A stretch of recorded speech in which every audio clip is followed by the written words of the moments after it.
Do you have anything else? I think that's it. All right, so let's go ahead and skip over to callers, and we have got Alex in California who says belief in God is rational and rationality and belief in God can coexist. You're on with Tracie and Jen.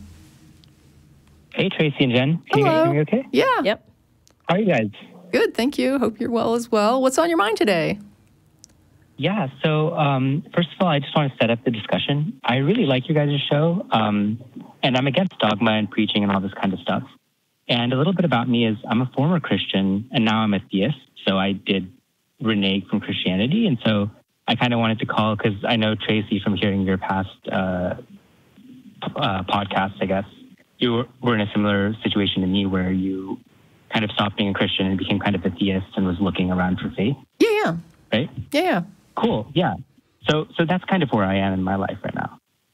Okay. And so I really like you guys' show. I was watching it, and then I heard, and it wasn't you guys, so I'm going to posit the question to you about what I heard. But I heard on the Atheist Experience, I think it was Matt, but I'm not sure. But okay. I heard that essentially there was this argument against personal religion. And the argument was that personal religion is not a good thing because it was compared to being a poison in small quantities. Because the idea, I think, was that religion goes against rationality. And so even if you have a personal religion and you're not harming anyone, because you're like personally practicing this irrational, you personally have this irrational practice, that it may bleed into other aspects of your life and then purport more irrationality that will spread to other people, and then everyone will be irrational and horrible things will happen. I think that was. I would say that, like, for me, there's two prongs of the religious belief where it's somebody that, like you're saying, that doesn't preach, right? Like, I'm not going out and preaching. I'm not trying to convert anybody. I just have my beliefs, and that's that. For me, there's two things. Number one is it buffers, and this is not necessarily the person's responsibility, but I just think it's an observation that it buffers more extreme views. But again, I can't say that they are necessarily responsible for someone else taking it to a greater extreme. I'm not saying that. What I am saying is that a person who is extreme looks at the person who believes and thinks, well, they understand that I'm fundamentally correct, and they just don't understand that they need to be more extreme yet. Right, so that's kind of how they view it. I see. Now, that, whether or not I'm going to, I'm not saying, again, that would be the person who has the less extreme view is necessarily, responsible for somebody being more extreme. But I will say that the person who is extreme takes comfort in knowing that other people, kind of, quote, agree with them. And they just are kind of separated only by what God expects from them.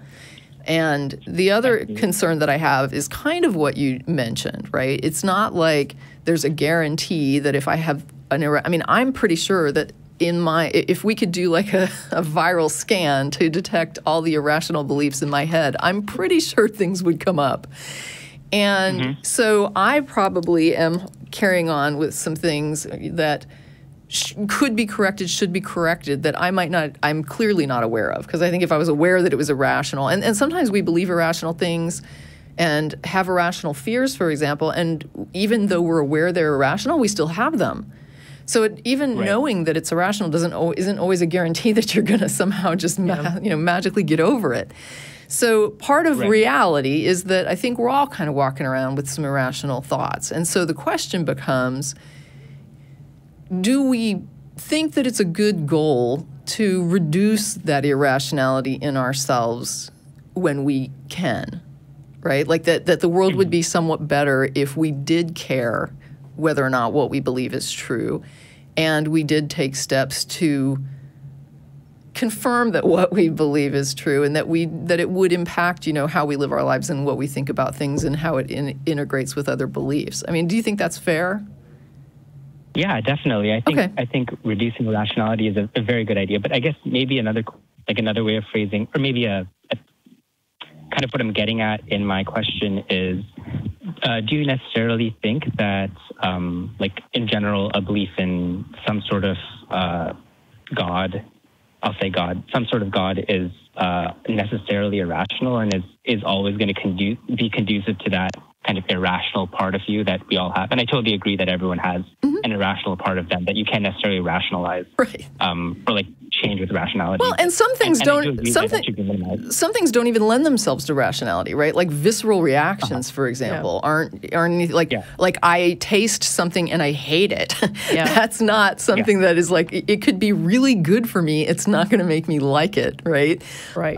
So there's some things that visceral reaction has nothing to do with rationality and everything to do with this is just how I react to that thing.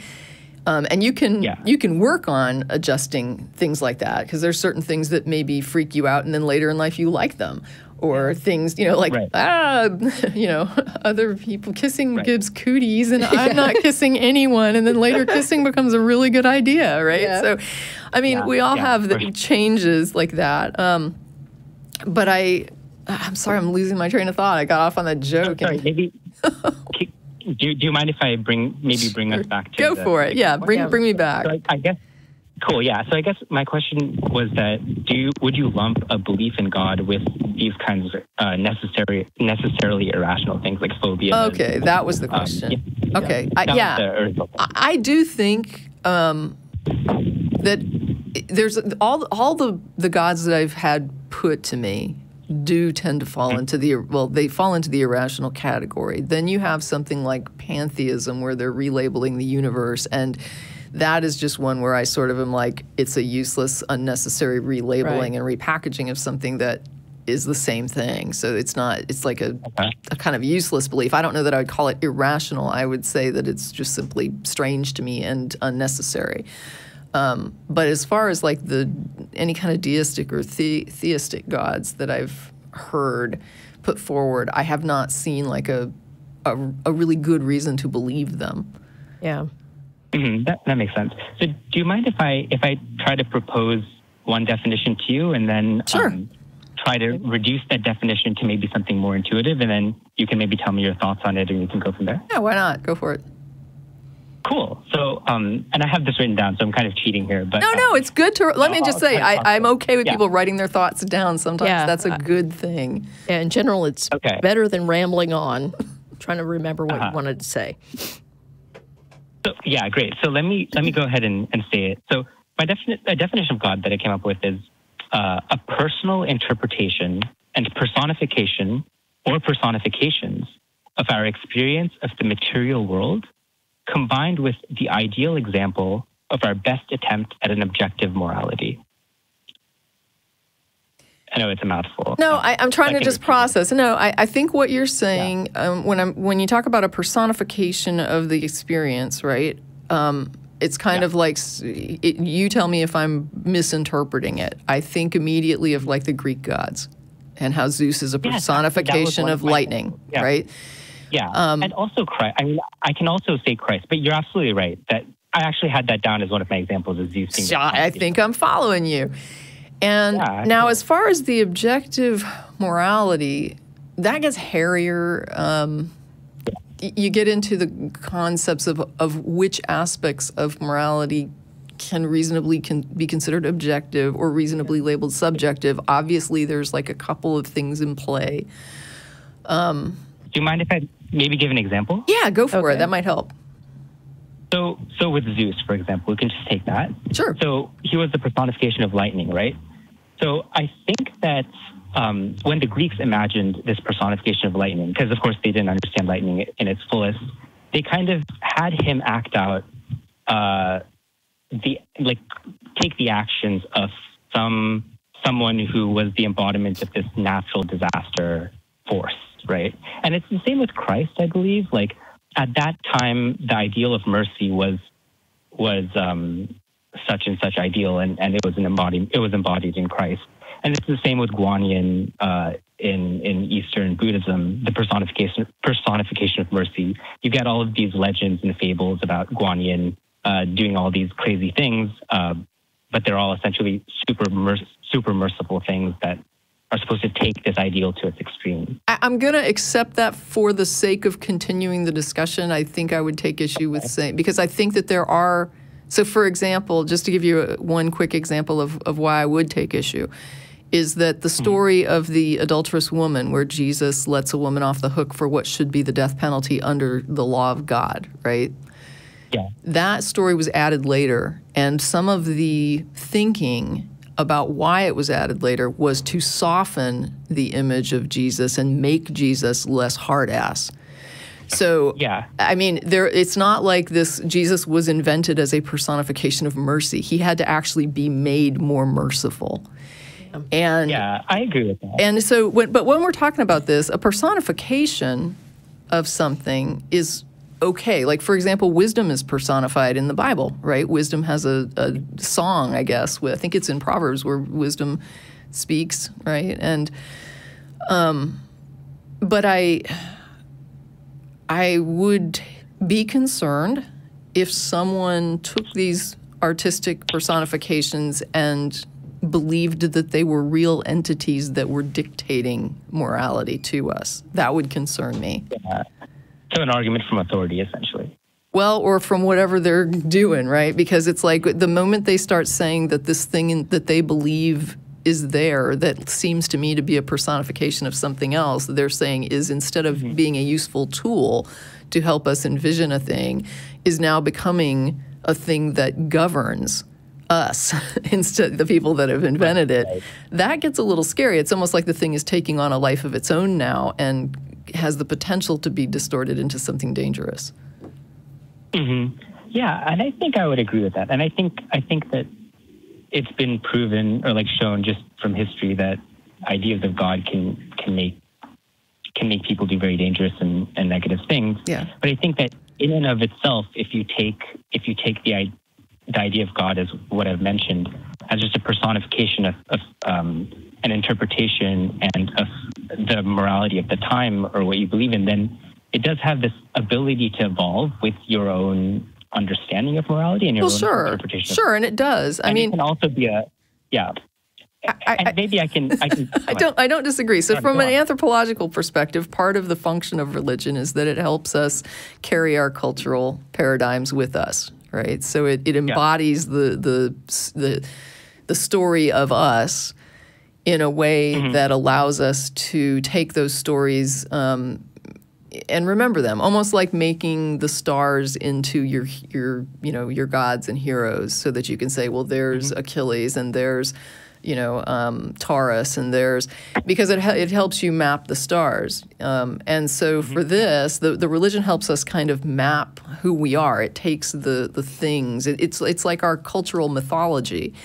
And I'm not against it in that level. Those stories are, sitting around the campfire, drinking your beers and telling your stories about our, like our little moral tales and our Aesop's fables and whatever it is that sort of reflects what our culture values. I'm okay with that. And like you say, there's this sort of religion creates life, life creates religion, where they're influencing each other, and then it sort of evolves forward in a certain way. And like I say, I'm actually not opposed to an artistic interpretation of social mores. What scares me is when they become authoritative and rigid and dictatorial. Yeah, no, I definitely agree with you. I definitely agree with you there. So I think we're on the same page there. So maybe I'll segue a little further down my little document here, since we're on the same page here. And I'll just go to maybe one of the reasons why, because you may ask, like, and you're not asking this, but if I were on your side, I'd probably ask this of myself. So I'll just ask it anyways. You may ask, well, why?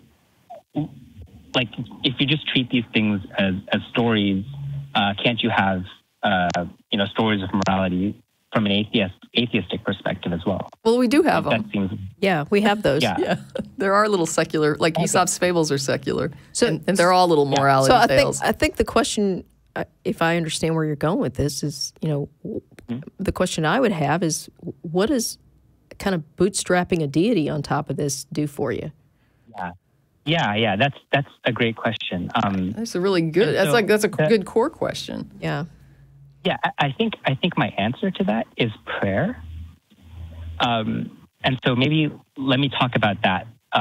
So if we consider this definition of God and we consider what can this definition of God actually do, one of my claims would be that this God that I've defined, that's made by man, and man is reinforced by this God in turn, this God can actually change your attitudes. This is my claim. And one of the big reasons I say that is because of prayer. So if you associate a deity to a set of moral values and to an interpretation of the world, then through prayer you can actually reinforce your secular ideals and your morality. It's like having a role model when you were a child. Well, okay. I was just thinking of that, right? Like there are people, there are certain books, for example, that have really resonated with me. Books that I've read that resonate, that I think about in certain times. In fact, I make connections all the time with different things that people are just like, wow, that's a weird connection to make. I guess my thing is, I don't have a problem with anything that you're describing, and I even don't have a problem saying that it could be a useful tool. The problem is when people forget that it is a tool for people, and then they start making that the tool that they're using, like you say, not just personifying it for effect, but personifying it because they actually believe that there is a person in there that is dictating these things, because that is a whole other level. Yeah. I agree with you, and I think that it's definitely, I'm as against theism in that regard as you guys are, but I do think that, well, that's pretty much the only theism I think we would be opposed to. I think a theism where somebody says, I just visualize God as like the good stuff in the world, and it's a personification of that I use as a tool, and I don't think that it's like a real entity with a personality that tells me what to do. I think if everybody saw God that way, we wouldn't have this show. Because I think we would look at them and say, you're an atheist. Okay, that's great. I mean, if we have no, I mean, that's great. Okay. I hope that helps clarify. I mean, I hope that offers some clarification of the positions that you had questions about. Yeah, definitely. Okay, well, cool. Yeah, I guess that's the end of the call. Yeah, thank you guys very much.